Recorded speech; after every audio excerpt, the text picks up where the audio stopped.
Okay, ladies and gentlemen, this is Dialogues with Jagero, or if you want, or if you like, Monologues with Jagero. A journey to understanding fear and the power it can hold over us. This is our first topic of today. So what is it's that icy dread that lingers at the edge of your consciousness, gnawing away at your resolve, your hopes, your dreams.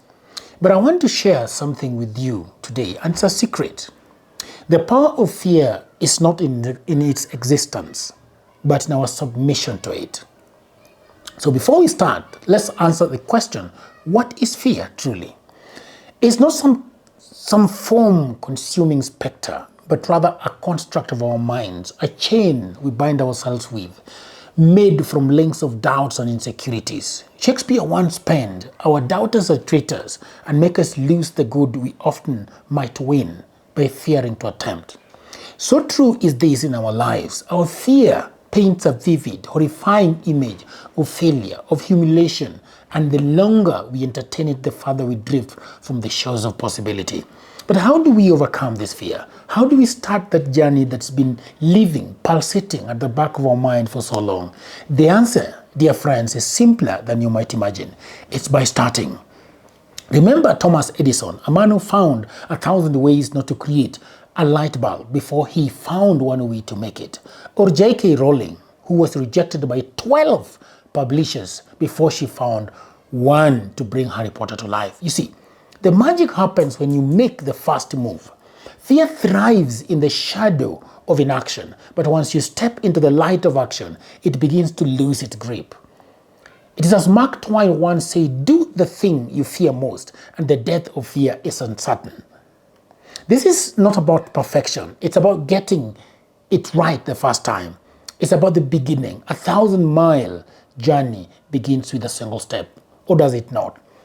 And that single step, dear friend, can be as small as you want it to be. When you're afraid to start writing that novel, write a sentence. If you're scared to start a business, research the market. If you're too frightened to run a marathon, start by walking around the block. In every journey, the first step is always the hardest. But it's also the most important, for it propels you from the realm of thought into the world of action. In the wise words of Nelson Mandela, I learned that courage was not the absence of fear, but the triumph over it. The brave man is not he who does not feel afraid, but he who conquers that fear. Let this be your mantra. Fear will always be there, no doubt, whispering, taunting, trying to hold you back, but do not let it govern you. You are not a marionette manipulated by fear's cold, restraining fingers. You're the master of your own destiny.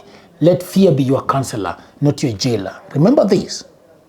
You are more powerful than your fear. The next time you find yourself afraid to start a project, remember the lesson of Edison, Rowling, and countless others. Start. Triumph over fear and let your courage guide you on your journey. So, start today, because someday is not a day in any calendar. Break those chains of fear. Step into the spotlight and give the world the gift of your dreams. This is the Dialogues with Jagero, or if you like, Monologues with Jagero. Thank you, and until another one, see you